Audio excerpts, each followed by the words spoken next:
Bueno, ¿cómo le va? Buenas noches.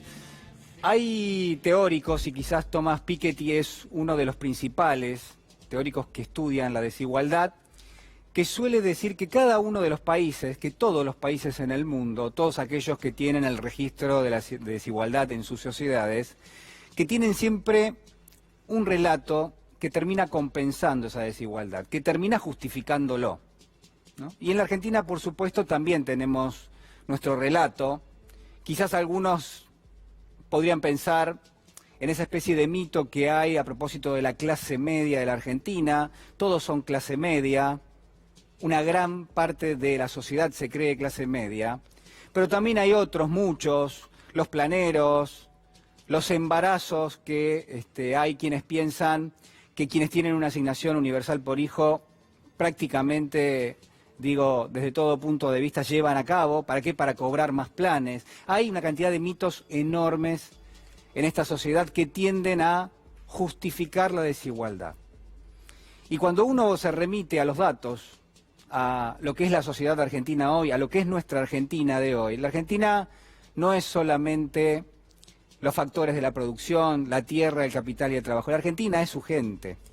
Y su gente tiene hoy una realidad económica, una realidad social que es parecido a esto que estamos viendo. Estos son datos de hace un año aproximadamente, de fines del año 2018, donde fíjese usted, a propósito de las clases, ¿no? A mí no me gusta hablar de clases, pero sí hay un sector de la sociología que habla de clase, de una clase alta, de una clase media alta, de una clase media baja, de una clase baja superior y de una clase baja.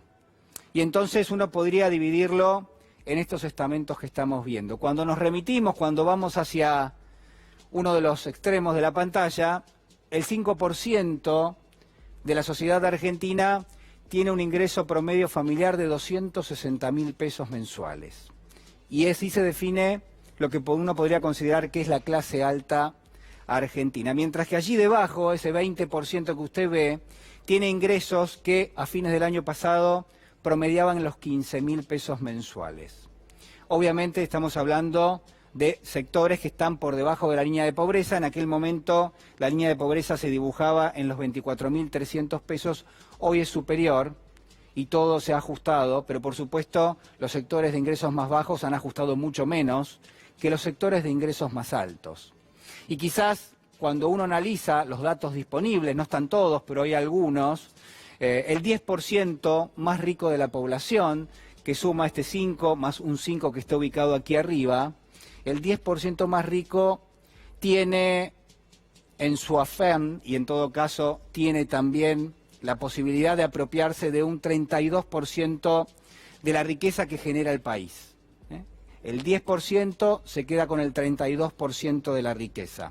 Mientras que allí debajo, el 10% más pobre se queda con el 1,6% de la riqueza total que genera nuestro país.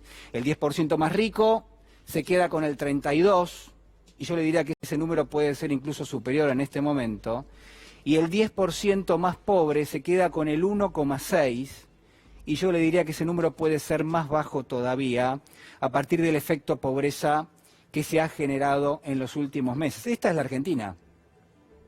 Esta es la verdadera Argentina que está siempre detrás de todo lo que discutimos, y a pesar de que seguramente habrá quienes estén ubicados aquí debajo y se sientan clase media, también habrá aquellos que están ubicados aquí arriba y que se piensan clase media, porque esa es una forma quizás también de justificar ¿qué? La desigualdad. Porque esa es una forma de justificar la desigualdad. Es decir, si yo no tengo tanto, bueno, pero estás ubicado en el 10% más rico de lo que hoy es Argentina, después de décadas de efectos pobreza que ha tenido nuestro país. Por eso es tan importante saber qué se discute y sobre todo saber de dónde se viene. Mire, yo en este comentario de arranque solamente tiene como intención introducir en lo que es la realidad de la Argentina, porque después seguramente ahora vamos a explicar un poco qué es lo que pasa con las retenciones, qué pasa con el dólar turista, cuál es la discusión que está de fondo en este paquete que mañana se va a enviar al Congreso de la Nación por parte del Gobierno y del cual tenemos información exclusiva, porque va a haber un ajuste en las jubilaciones, va a haber ajustes en las pensiones, en las asignaciones también, en los medicamentos, en las tarifas, y está claro que todo eso apunta a un sector de la sociedad que ha venido perdiendo muchísima riqueza en los últimos años, que ha quedado debajo de la línea de pobreza, mientras que hay sectores que, a pesar de que les costó, de todas maneras concentraron su riqueza. Y fue así el país que tocó. Fue así el país que tocó. Entonces, cuando uno escucha definiciones, por ejemplo, la que vamos a escuchar ahora del presidente Alberto Fernández, bueno, conviene tener presente esto que estamos viendo. Compartimos la primera de las definiciones de la noche. Las retenciones que hoy existen son las retenciones que dejó el gobierno anterior. Lo único que hicimos es hacer lo que se hizo en toda la economía, es actualizar por el efecto devaluatorio que vivió la economía argentina. Bueno, ahí lo que marcaba el presidente de la Nación es el efecto devaluatorio, la devaluación que se vino dando en estos años, que se dio sistemáticamente, no se dio sola, por supuesto. Tuvo como origen un desmanejo total, por ser de alguna manera liviano, del frente financiero. Tuvo un desmanejo de la cuestión del dólar, de la deuda, y todo eso generaba cada tanto, bueno, la irrupción de una presión muy fuerte sobre el tipo de cambio, donde el gobierno la única chance que tenía, el único recurso que tenía para descomprimir esa situación era devaluar la moneda, porque eso le generaba menor demanda de dólares automáticamente y porque eso obviamente encarecía al mismo tiempo las importaciones. Pero cada vez que uno devalúa la moneda, lo que hay es un efecto de transferencia de riqueza del sector que de alguna forma menos ingresos tiene al sector que más ingresos tiene. De ese porcentaje chiquito que usted veía debajo, de ese 10%, al sector más grande. Fíjese, ¿cómo es la mecánica de la devaluación? Esto está muy claro. Cada vez que uno devalúa, aquellos sectores que tienen salarios en pesos, a pesar de que son los que menos reciben, le transfieren riqueza a los sectores que están dolarizados en la Argentina. Cada vez que se devalúa, ese sector chiquito que usted ve ahí, que son muchos en la Argentina de hoy, le transfiere riqueza a este sector de la población. Y esto es lo que vino pasando. Pero además hubo modificaciones de raíz que hizo el gobierno del expresidente Macri. Muchísimas. Algunas de esas modificaciones las consignaba el ministro de Agricultura, Luis Basterra. Lo escuchamos. El campo es generador de dólares para pagar la deuda de Argentina, que es algo central para poder tener equilibrada la macroeconomía. Todos los sectores que más tienen van a seguramente tener que hacer mayor esfuerzo que los que menos tienen y que realmente están atravesando una situación angustiante. Bueno, ahí estaba, ¿no? La explicación del ministro de Agricultura, que también vuelve a hacer referencia a la Argentina de hoy, a esta Argentina. Esto conviene tenerlo siempre presente, porque es lo que tenemos a hoy, y yo le diría que incluso es más grave todavía de lo que estamos viendo. Piénsese en su caso, en qué lugar de la pirámide usted está, cuáles son los ingresos que tiene en términos mensuales, y en todo caso, cómo ha evolucionado esos ingresos en los últimos 2 años o en los últimos 3 años. Piense si está mejor o peor, y si está mejor, bueno, realmente ha sido quizás en parte por las políticas que se han tomado, y si está peor, han sido en parte por las políticas que se han tomado, ni más ni menos que en ese sentido hay que contemplar eso. ¿Cuáles son las modificaciones brevemente que se han hecho y que todavía están y que son limitaciones muy fuertes que tiene la Argentina de hoy y la Argentina hacia adelante? La financiarización de la economía, una tasa de interés enorme que lo que hacía era aquel sector que necesitaba crédito porque no llegaba a fin de mes, le pagaba tasas enormes a aquel sector que no necesitaba crédito y que podía poner su dinero a tasa de interés. El sector que necesita crédito al sector que no necesita y que podía colocar su dinero en el banco para recibir tasas de interés. Usted me va a decir, sí, pero había una inflación altísima. Por supuesto, pero ese sector que está allí debajo, a pesar de que había una inflación altísima y que afectaba a todos, a ese sector lo afectaba mucho más porque pagaba alimentos y pagaba tarifas cada vez más caras, es decir, cada vez tenía menos margen para llegar a fin de mes, y a pesar de eso, si sacaba un crédito, terminaba pagando tasas de interés a este sector de la sociedad. Esto no es unos contra otros, estos son las políticas que se aplicaron, estas son las políticas. Usted recuerda que en algún momento la promesa del presidente Macri era quitarle retenciones al agro, Y esas retenciones obviamente están enfocadas en un sector bastante importante de la sociedad, yo le diría de la mitad de la pirámide para arriba. Hay pequeños productores, medianos productores, pero tienen recursos y pueden generarse recursos para llegar a fin de mes. Y eso ya los pone de la mitad de la pirámide para arriba, no para abajo, porque los que están hacia abajo son los que no tienen recursos para llegar a fin de mes. Entonces, la discusión era, efectivamente había que llevar a cabo una medida de ese tipo, efectivamente había que llevar un perdón impositivo a los sectores del agro. Bueno, el presidente comprometió eso, los puso en marcha al principio del ciclo político, le restó 5 puntos a lo que eran las retenciones a la soja y a partir del 2018 empezó a restarle 0,5 puntos porcentuales a medida que pasaban los meses. Hasta que llegó un momento, crisis financiera por delante, y el presidente anuncia esto que vamos a compartir. Vamos a pedirles a quienes tienen más capacidades para contribuir. Me refiero a aquellos que exportan en la Argentina, que su aporte sea mayor. Hoy mismo el ministro Duhovne va a darle detalles sobre este punto. Sabemos que es un impuesto malo, malísimo, que va en contra de lo que queremos fomentar, que son más exportaciones para generar más trabajo de calidad en cada rincón de la Argentina. Pero que les tengo que pedir que entiendan que es una emergencia y necesitamos de su aporte. Bueno, así el presidente anunciaba, el expresidente anunciaba lo que eran las medidas que él consideraba excepcionales, pero teniendo en cuenta que había aplicado una quita de las retenciones en su momento, bueno, las volvía a implementar. Fíjese, voy a compartir con usted 2 datos nada más, para cerrar y ya vamos a la mesa para el análisis. Esto es directamente cómo el presidente Macri aplicó en su momento las modificaciones a las retenciones. Una vez que las volvió a implementar, era el 18% a la soja, más 4 pesos por dólar exportado, y lo que usted va a ver aquí es a partir de ese momento, estos son números del Centro Cepa, a partir de ese momento, cómo lo recaudado, fíjese cómo se fue incrementando, obviamente lo que restaba del 2018 y todo lo que vino en parte del 2019, eso terminó arrojando unos 10.000 millones de dólares. Ahora fíjese cómo hubiese sido si no se hubiesen tocado, en todo caso, las retenciones al agro, es decir, tal y como estaban planteadas una vez que el presidente Macri había asumido la presidencia, 30% a la soja y en este caso sí la distinción del 9 a 12% al resto. Fíjese la diferencia, ¿no? 14.000 millones de dólares. Es decir, la diferencia, y la vamos a ver en la que viene, este es un cálculo que hizo el Centro Cepa. La diferencia es esto que usted ve ahí, 3.906 millones de dólares, que son transferencias de recursos que el Estado tomó como definición, ¿no?, de un sector de la sociedad a otro, o en definitiva son transferencias de recursos que el Estado dejó de percibir y por ende tenía menos recursos para distribuir, obviamente en sectores de la sociedad que lo necesitaban.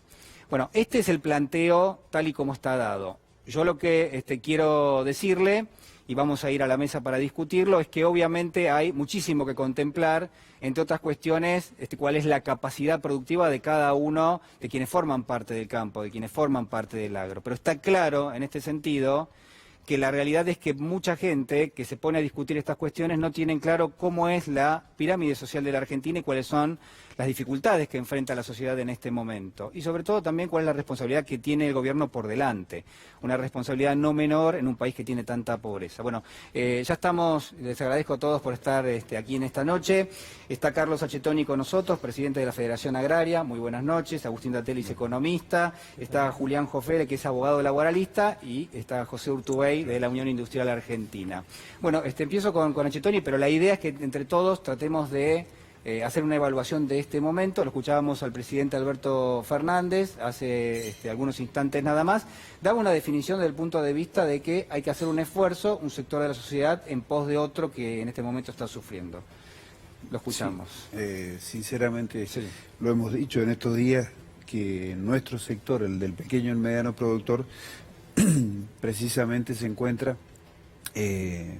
en una situación bastante difícil y no tiene las espaldas suficientes como para poder afrontar más presión, tanto ya sea de retenciones o impositiva, y cualquier variable lo puede hacer salir de circuito. Entonces nosotros tenemos que reaccionar y proteger a quienes representamos, porque sabemos de la potencialidad que tienen, pero también sabemos de la fragilidad que tienen por la escala que tienen, y muchas veces porque están lejos de los puertos o están en las economías regionales y sinceramente tienen un alto contenido de empleo, pero una alta fragilidad, y vienen no de hace de muchísimos años, degradándose las economías regionales y nunca han sido bien atendidas. Entonces tenemos que salir a poner nuestra situación en evidencia y que se los pueda atender como corresponde, más allá de el anuncio inconsulto o toda esta situación. Queremos aportar en avanzar en el diálogo, en bajar la espuma de mucha gente que se ha tratado de movilizar. Creo que ahí tenemos que despolitizar, yo creo que hay que tratar de bajar desde la oposición y bajar desde el oficialismo, porque hay un fuego cruzado que lamentablemente nos empaña la realidad gremial y lo que tenemos que mostrar como sector, tanto la potencialidad como también los problemas que tenemos y que tenemos que afrontarlos, y que necesitamos transitar un camino junto con el gobierno para encontrar las herramientas que realmente le den la posibilidad del progreso y del desarrollo a las familias de los agricultores. Ustedes han tenido una reunión hoy con el ministro de Agricultura, con Luis Basterra.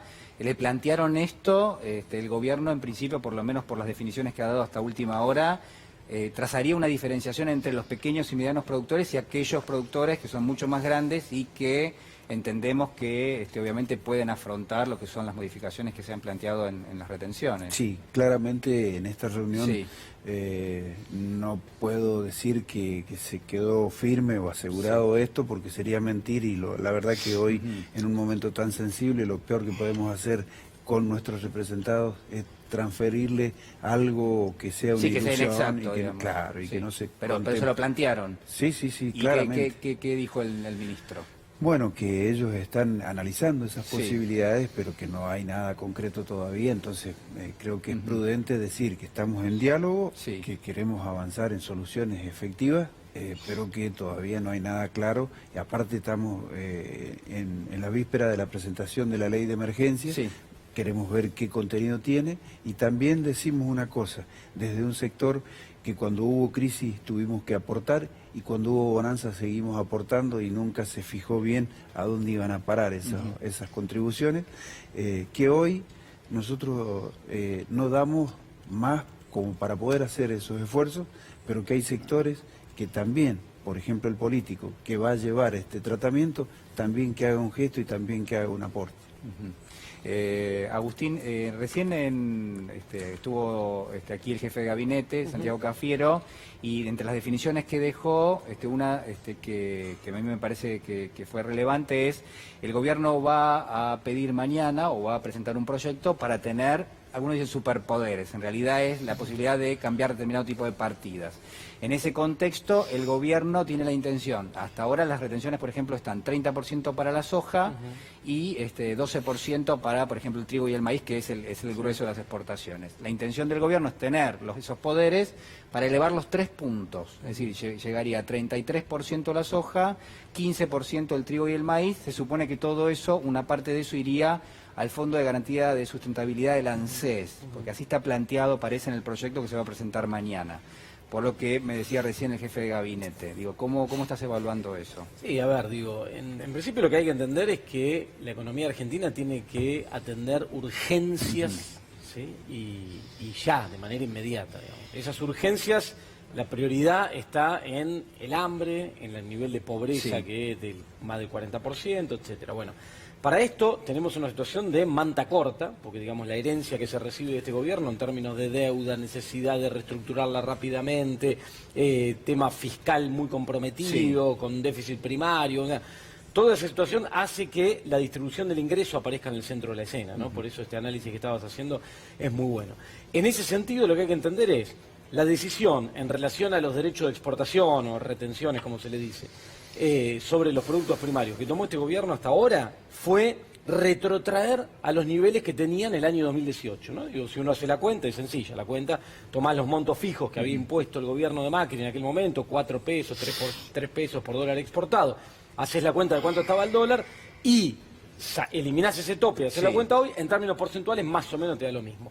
Ahora, que haga falta aumentar un poco más, serán 3 puntos, bueno, es lógico, porque hasta ahora solo se llevó a la situación del año pasado, y ahora es muy lógico que haya que aumentar esa situación para poder financiar lo que se necesita en una lógica que lo dice, miren, si no transferimos recursos a sectores más postergados, a sectores de menores ingresos, que destinan mayormente esos recursos a consumo interno y no volvemos a dinamizar el consumo interno, no hay forma de que esta economía se recupere. Después en el medio, bueno, hay un montón de detalles que va a haber que atender a partir de todas estas medidas que se están tomando, pero me parece que lo que cambia acá 180 grados es la lógica de una economía que apostaba al ajuste en connivencia con el Fondo Monetario Internacional y que creía que producto de seguir esas recetas pro mercado iba a aparecer la inversión, la famosa lluvia que nunca llegó y eso iba a traccionar el crecimiento. Bueno, abortado eso, lo que se apuesta es a dinamizar transfiriendo recursos y utilizando al Estado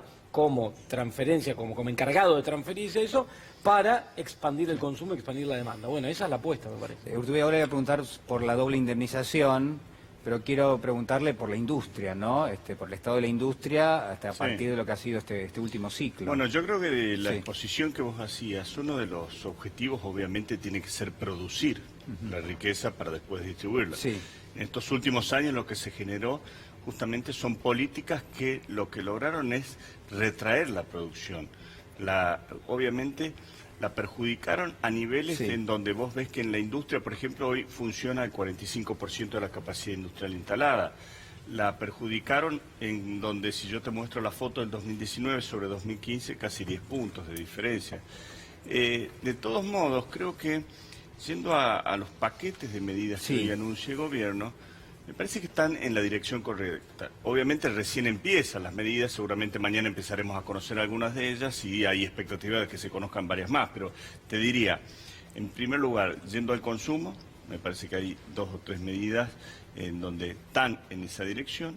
Yendo a las pymes, se está atendiendo a las pymes con una moratoria que se propone de llevar a 10 años con 6 meses de gracia, y me parece que también, obviamente, hay una expectativa de qué es lo que va a pasar con el crédito productivo sobre todo, y a partir de ahí cómo podemos empezar el mapa que vos mostrabas, la pirámide, es generar recursos para poder empezar a distribuir de manera más equitativa. O sea, la apuesta del gobierno es generar demanda, ¿no? Y que a partir de ahí haya una redistribución distinta, es decir, que esa demanda genere puestos de trabajo, que genere un efecto de riqueza y sobre todo en la base, un estímulo por parte del Estado directamente. Yo veo una doble instancia aquí, un poco como bien lo decía Cadatelli, porque vos tenés una primera instancia en la que es la emergencia pura, es decir, donde lo que tenés que hacer es cortar el drenaje, empezar a buscar soluciones de inmediato y de alto impacto sobre la gente que hoy más necesita y sobre la producción que más necesita,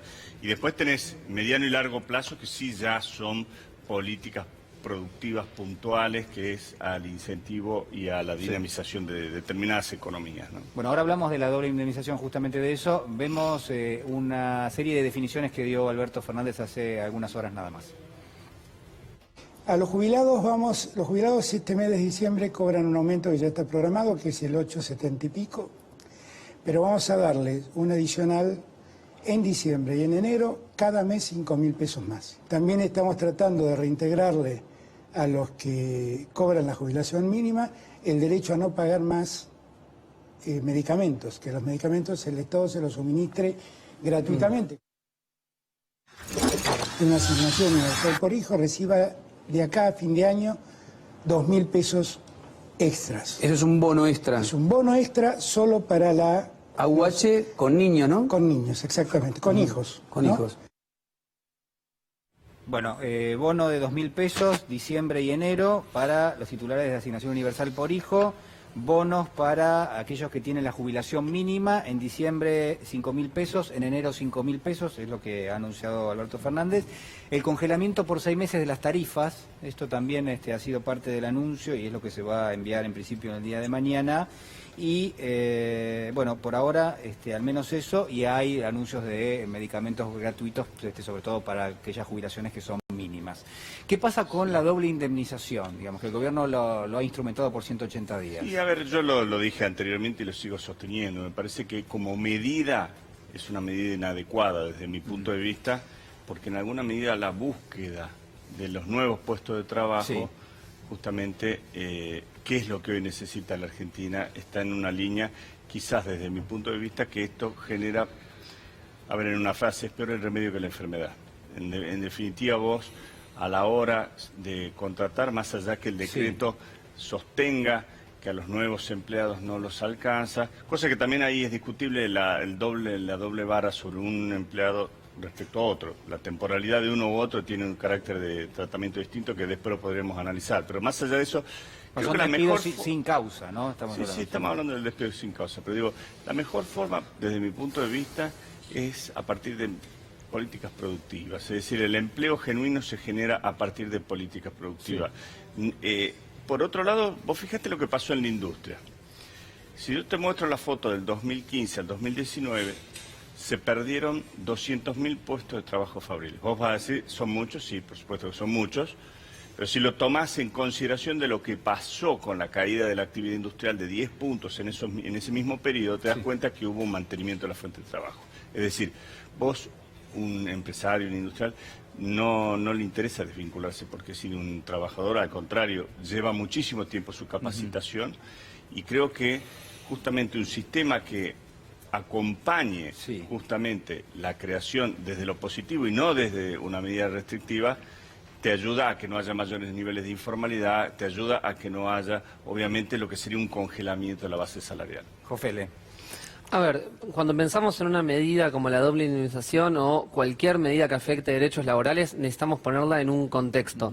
En este caso venimos de un gobierno que tenía una matriz de pensamiento sobre el mundo del trabajo completamente opuesta a la que comienza con este gobierno del 10 de diciembre en adelante. Fundamentalmente tenía una idea del mundo del trabajo en el cual cada quien era su propio empresario, cada quien resolvía a la manera que podía su situación laboral. Hablaron de aprender a vivir en la incertidumbre como un valor en sí mismo y es un modelo que evidentemente fracasó. Digo, ya solamente en el último año se perdieron más de 137.000 puestos de trabajo, sabemos que la desocupación superó los 10 dígitos en el segundo trimestre de este año y en su momento, en el año 2016, por impulso de la CGT y diputados y diputadas en su momento de la oposición, se impulsó una medida como la doble indemnización. Bueno, el presidente Macri la vetó con el argumento de que si esa ley avanzaba, se iban a perder empleos y se iba a impedir la creación de nuevas fuentes de trabajo. Bueno, lo que ocurrió fue lo contrario. Y en el momento en el que sí estuvo vigente la doble indemnización en la Argentina, que fue a partir del año 2002 y hasta el año 2007, sí se crearon empleos y se crearon cientos de miles de puestos de trabajo en nuestro país. Entonces, tenemos una experiencia histórica que avala que esta medida, en un contexto de emergencia como es el actual, puede llegar a ser útil, fundamentalmente para contener los puestos de trabajo hoy vigentes. Sin duda nadie cree que esta sea una medida que vaya a promover la creación de nuevos empleos, siendo lo va a impedir.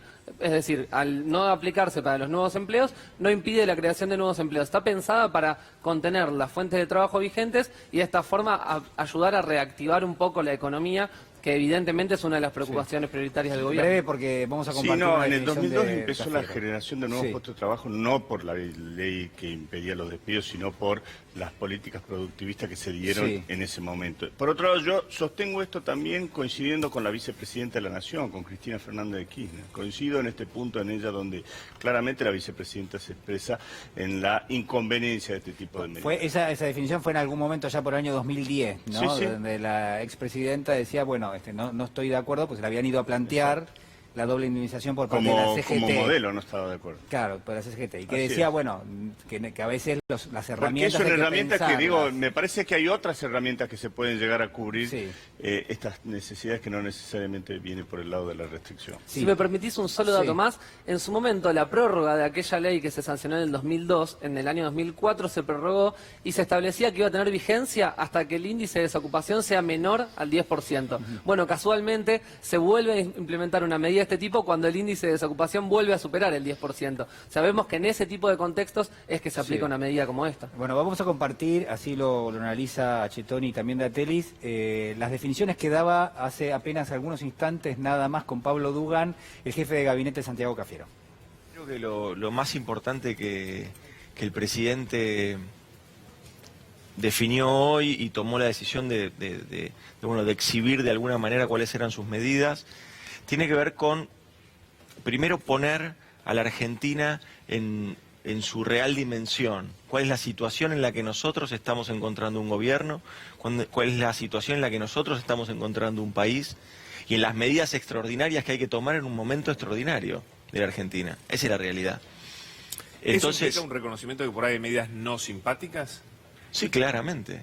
Hay medidas que tienen que ver con poder generar las herramientas necesarias para que ese cambio de prioridades que el presidente dijo y exhibió durante toda la campaña, fueron prioridades que él permanentemente dijo: voy a trabajar para que los jubilados estén mejor, para que aquellos que han perdido el trabajo lo recuperen, para que las pymes vuelvan a poder producir nuevamente, que los comercios se vuelvan a abrir, que esas lonas que tapan las máquinas de las fábricas se quiten y las fábricas vuelvan a funcionar. Es decir, voy a detener esa caída tremenda que existió durante estos 4 años del empleo. Voy a detener la caída de la economía. Él permanentemente fue diciendo esto durante la campaña y ahora, bueno, obviamente esas son las prioridades de su gobierno, así lo dijo en la Asamblea Legislativa, y necesita las herramientas necesarias ahora para llevar a cabo esas prioridades. Bueno, llevar a cabo esas prioridades implica naturalmente tomar decisiones, y a veces tomar decisiones, cuando uno no las pone en la real dimensión, en la situación en la que está, a veces pueden molestar a algunos. Y eso es lo que nosotros entendemos que quizás sucedió, por eso nos parece muy importante que el presidente haya hoy tomado él en primera persona y haya él manifestado qué es lo que se quiere hacer con esta ley de solidaridad social y reactivación productiva en el marco de una emergencia. Bueno, eran las definiciones de Santiago Cafiero. En un instante vamos a compartir otro corte. Chetoni, ahí estaba planteado en términos, creo yo, parecidos a los que lo discutíamos hace instantes. Es decir, hay un sector de la sociedad que uno puede pensar, bueno, a ver, hay una parte del agro que va a tener que hacer un esfuerzo adicional, pero al mismo tiempo, en espejo, lo que hay es un sector social muy importante que la verdad que está por debajo de la línea de pobreza. Entonces, contra eso, hay quienes plantean, bueno, la verdad que digo, si hay que hacer un sacrificio, que sea en pos de mejorar esa situación. Sí, sinceramente no coincido, porque la reactivación productiva se genera dando condiciones para que se desarrolle, no imponiendo más contribución. Esto va a desacelerar la producción y claramente tenemos a nuestros representados en gran parte que son productores que producen alimento y paradójicamente están por debajo de la línea de la pobreza. Entonces tenemos que entender y atender a quién le estamos pidiendo los esfuerzos, porque esa gente, si sale del circuito productivo... Pero usted está planteado algo excepcional, digamos, porque en general usted dice que esa es la figura que es representativa del sector, digamos, es alguien que está por debajo de la línea de pobreza. No, estoy hablando de los que nosotros representamos, el pequeño, el mediano productor, y principalmente el productor, el agricultor familiar, y que está en esa situación y que sinceramente pedirle más esfuerzo, la verdad que no es entender su situación particular. Entonces yo creo que las medidas deben venir a reactivar y aparte a mitigar una situación que no es coyuntural, pero que sí en poco tiempo puede ser más complicada, porque si el productor desaparece de su circuito y quien contiene el empleo también pierde su empleo, y va a ocupar a los conos urbanos con una presión de más necesidades y a gente que hay que buscar para asistir ¿Y a quién más le vamos a pedir? Yo creo que ahí es donde está el error y donde nosotros hoy se lo hemos planteado a Luis Basterra y que apostamos a este diálogo, apostamos a que creo que no podemos estar creyendo que hemos vuelto al 2008 en una semana, creo que tenemos que avanzar, pero de todos lados hay que bajar barreras y generar las condiciones, porque si no generamos las condiciones, lamentablemente un sector productivo importante de la Argentina, que está llamado desde a nivel mundial, la agricultura familiar, a ser la que garantice la seguridad y la soberanía alimentaria, y se va a perder toda esa posibilidad que representa el 80% de los productores de Argentina. Usted a mí me plantea una disyuntiva que es, uno no puede... No, una realidad. No, está bien, pero usted me está planteando una situación que uno considera excepcional, porque si no, tenemos que decir, bueno, si nadie, no hay ningún sector en la sociedad que haya tenido ingresos importantes. El agro no tuvo ingresos durante estos años, sí, tuvo, y con la devaluación uno entiende que tenía una transferencia, es decir, más allá de los insumos dolarizados, hay grandes productores, hay medianos productores. Usted está planteando un escenario del pequeño productor. Desde donde yo represento, y que en estos años, en los dos de las disparadas cambiarias, el productor ya no tenía ningún tipo de producción, había vendido con un dólar barato o atrasado, y cuando se encontró para volver a preparar la campaña, tuvo que hacer pagar inversión un tipo de cambio más alto. Claro, totalmente. Sí, la clave de todo esto, Julián, está en la reestructuración de la deuda. ¿No? Si hoy uno analiza el presupuesto, la segunda partida en importancia en el presupuesto, después de seguridad social, donde están las jubilaciones, asignaciones universales, etcétera, es la partida de intereses de la deuda. Entonces me parece que como para poder contar con recursos para reasignar partidas presupuestarias, direccionar hacia los sectores de menores ingresos... ¿Qué es un 20% aproximadamente? ¿O es, Y más o menos, sí, un poco más. 20% del presupuesto o más todavía es deuda, nada. Claro, porque hoy tenés casi el 50% que es seguridad social y la que le sigue es eso. Entonces, si uno logra un periodo de gracia, logra una reestructuración que evite una situación de default que tiene costos, y de esa manera ese periodo de gracia permite contar con esos recursos que hoy se destinan al pago de esos vencimientos de deuda para canalizar hacia otras partidas presupuestarias, bueno, también empieza a haber un poco más de margen de maniobra, un poco más de grado de libertad, porque también es cierto que algunos sectores, quizá la parte del campo más concentrada, aquellas grandes multinacionales, pero no el resto, o muy poquitos otros sectores, quizá muy concentrados de la industria, el resto está atravesando una situación delicada también. Entonces, cargar con más presión impositiva sobre esos sectores es complejo, digamos, no es sencillo, digamos, no se le puede tampoco exigir mucho más. Entonces, quizá la clave de todo esto vaya a estar en la reestructuración de la deuda. Lo que hay que entender es que los intereses entre aquellos acreedores internacionales o el Fondo Monetario Internacional y las urgencias y necesidades internas son muy contrapuestos, ¿sí? ¿Por qué? Porque aquellos acreedores van a ir a buscar el ajuste, como lo vinieron haciendo hasta ahora, para garantizarse el pago futuro de la deuda. Van a presionar al gobierno. Van a presionar hacia eso, y del otro lado está la necesidad de hacer políticas expansivas para generar este aumento. Bueno, lo que va a haber que entender en algún momento, y creo que es la línea de Martín Guzmán, pero bueno, tendrá que llevarla a la mesa de negociación, es cómo se hace para entender que hace falta una política expansiva hoy para lograr crecimiento al final del camino. Si la economía no crece, ni ahora, ni el año que viene, el otro, si la economía no crece, no van a cobrar quienes tienen que cobrar la deuda, no va a cobrar el Fondo Monetario, vamos a seguir teniendo los problemas que tenemos hacia adentro. Entonces, me parece que ahí está la cuestión de todo eso, y entender esa lógica en el marco de, por eso te pongo, la reestructuración de deuda en el centro de la escena. ¿Urtubey coincide con este escenario? Sí, coincido, también divido en dos instancias, ¿no? Es decir, la instancia inmediata que dijimos era contener esta situación negativa en la que se encuentran la mayoría de los sectores productivos de la economía, y después yo ya te diría una instancia de mediano y largo plazo también donde requiere de reformas estructurales que permitan darle competitividad a la economía. Es decir, la salida, coincido en lo que respecta a la deuda, pero también adicionaría lo que respecta al perfil exportador. Para que Argentina sea un país exportadora competitivamente, debe naturalmente encarar reformas que tienen que ver con salido de la emergencia, bajar lo que es la presión tributaria.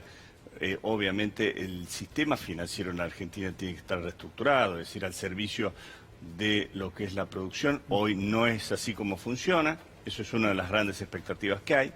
Y por supuesto después también entender lo que es la inserción internacional al mundo, en donde vemos un mundo con ciertas precauciones respecto a sus políticas arancelarias, ¿no? Jofele, ¿Es necesaria una reforma laboral en la Argentina o no? Yo creo que la expresión reforma laboral quedó muy complicada en estos últimos años. Porque con Uruguay las se cuidó propuestas de mencionarlo, pero sobrevoló ahí la idea de la reforma laboral. Porque yo no coincido, no creo que haya que hacer una reforma laboral integral, ni mucho menos. Sí creo que todo lo que tiene que ver con inteligencia artificial, todo lo que tiene que ver con la capacitación de nuevas tecnologías, o sea, adaptarse dentro de los convenios colectivos, y que ya está pasando en la realidad, no es algo que esté ajeno. De ahí hablar de una reforma laboral integral, hoy yo no veo que sea el momento, ni el timing, ni nada. Coincido en que es el momento para fortalecer la negociación colectiva, para fortalecer el diálogo tripartito y para que sea desde ahí donde se den la mayoría de las discusiones de lo que haya que mejorar en los convenios colectivos. Pero ahí son los propios trabajadores y trabajadoras desde los sindicatos que tienen muchísimo para aportar en esas discusiones y no desde una reforma que intente imponerse con algún tipo de flexibilización. Es más, las nuevas tecnologías y los empleos que se van creando en la actualidad lo que requieren es un derecho al trabajo que los proteja, que le dé un marco, no quedar excluidos de ellos solamente amparados por las figuras civiles. Hoy nosotros tenemos una legislación que protege. Nuestra propia Constitución establece una protección para el despido arbitrario. Bueno, hoy estamos dándole cierta contención a esa manda constitucional. Bueno, tenemos que seguir en esa línea, me parece. Bueno, se crea, ¿no?, en este nuevo paquete que se va a enviar mañana al Congreso, un nuevo impuesto que es el impuesto a la utilización del dólar tarjeta, algunos lo llaman el dólar turista. Esto decía hace instantes nada más el jefe de gabinete, Santiago Cafiero.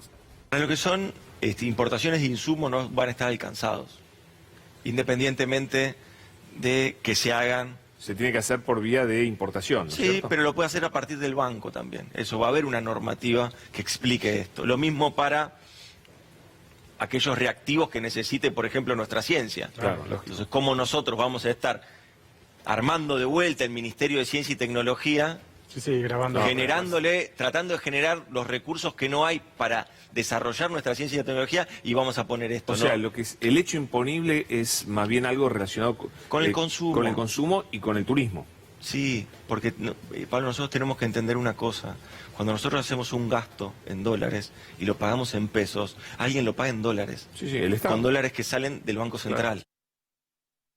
Bueno, la definición económica que todos entendemos, ¿no? Nos deja tranquilo una cosa. ¿Por qué? Que dijo, no, porque estamos muy preocupados, porque esto del dólar turista podía llegar a tener alcance hacia los insumos que tiene el campo y que necesariamente hay que importarlos, o algún desarrollo industrial que también necesita componentes importados, y si esto tenía un alcance, y la verdad que iba a limitar el desarrollo productivo y el desarrollo agroindustrial también. O sea, en función de las definiciones, todos los insumos se siguen importando al tipo de cambio oficial.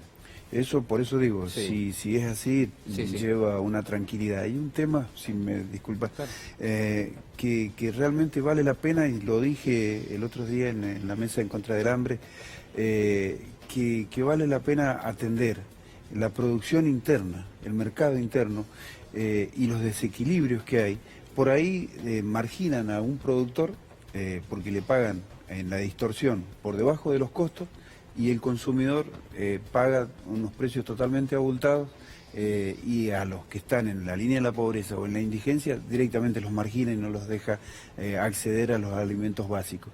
Y por ahí ese productor hasta termina perdiendo su producción, porque le da lo mismo o es más caro levantar su producción que lograr insertarla. Esto ya no tiene que ver con los derechos de exportación, con las retenciones, pero sí tienen que ver con que cuando se reasignan partidas, lo dije el otro día, las compras públicas vayan direccionadas a dignificar el precio que tiene el productor, que en muchos casos está totalmente alicaído, y le permita, con ese mismo dinero que va a ir a satisfacer necesidades de mucha gente que está bajo la línea de la pobreza, que con ese mismo recurso se atienda a las dos puntas y le permita un desarrollo productivo y una asistencia inmediata a esa gente que está pasando situaciones muy extremas, ¿no? Bueno, nos quedan 2 minutos nada más para algunas definiciones. Mañana es un día importante, se envía este proyecto de ley al Congreso, que es representativo. A las 10 de la mañana el ministro de Economía, Martín Guzmán, va a dar una conferencia de prensa. Vamos a ver cuáles son los anuncios. Agustín. Sí, seguramente lo que va a hacer es explicar un poco todo el contenido económico que va a tener la ley, el proyecto de ley que se manda al Congreso. sobre eso. En relación a esto del impuesto, digo, se entiende el impacto, la necesidad de impacto fiscal que busca este impuesto, que es una especie de desdoblamiento cambiario, ¿no? Digo, ahora tenemos un dólar turismo, un dólar para la actividad productiva, por eso las importaciones van por el oficial. Mi preocupación en el corto plazo es, por ejemplo, cómo afecta esto sobre la brecha cambiaria, digo, ¿no? Por ejemplo, si uno sabe que gastando con tarjeta va a tener un dólar del oficial más 30%, lo que empieza a ocurrir es lo que pasó hoy ya, que el blue hoy saltó, ¿no? empieza a aumentar. Hoy saltó, sí, pero todavía 71, tendría margen 72 si uno pesos. mira los números para seguir subiendo, y a veces esa ampliación de la brecha cambiaria en el mercado interno empieza a funcionar sobre la expectativa y generar cierta presión inflacionaria. Eso me da un poco de preocupación. Pero después, digo, se entiende la necesidad de impacto fiscal de la medida y se entiende que es una medida antipática para muchos sectores de clase media, pero bueno, tenemos, se da en un contexto te pido de disculpas,